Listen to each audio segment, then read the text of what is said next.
The storms on Wall Street continued today after regulators seized the assets of Silicon Valley Bank, marking the largest bank failure since the 2008 financial crisis.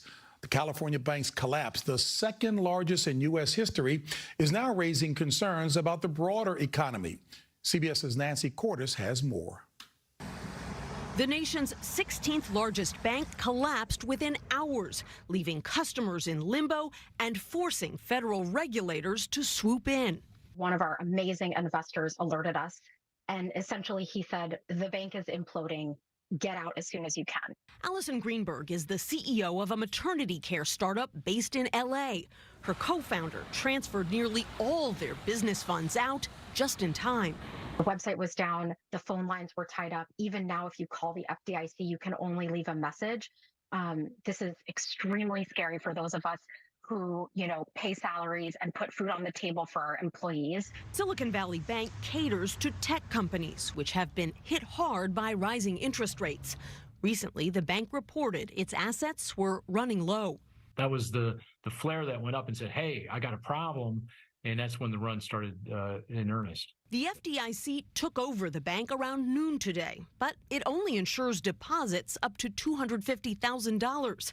The markets tumbled on fears that other banks could be at risk. There are recent developments that concern a few banks that I'm monitoring very carefully. The collapse came even as the U.S. logged another strong monthly jobs report, with employment levels surpassing their pre-pandemic high. Overall, we've created more jobs in 2 years than any administration has created in their first 4 years. And I think all this matters. This rare bank collapse highlights the challenges that come with high interest rates. But the Federal Reserve is widely expected to hike rates again in a couple of weeks as it works to bring inflation down even further. JB? Thank you, Nancy. Sally, this is rapid, how quickly this bank went into total collapse. It was just a couple of days, and it happened in the middle of a day on a Friday, which is highly unusual. I know, it's been a really stunning turn of events here. A very brief potted history of what happened.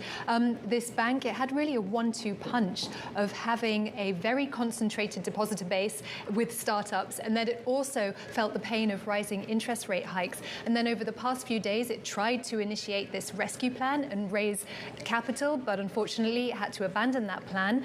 And then the FDIC stepped in to actually close the bank. And now we have two very big questions, which are what happens to the bank, and also how did regulators miss this? When we're breaking news, Sally, you're my first call, and I want to see if you could walk us through here on what happens next and what the market should be watching for. Well, in terms of what happens next, the bank actually, we're not entirely sure what the progress will be, but we can expect that the bank goes into some sort of sale procedure. We knew that it was exploring other options after the equity raise was cancelled. And then the questions circle what happens to its depositor base. There are insured depositors who, as long as they're insured to the degree of who are insured to the degree of 250,000, and then there are a huge amount of uninsured depositors. About 90% of the bank's depositor base are uninsured. So what happens to them? That's another big question.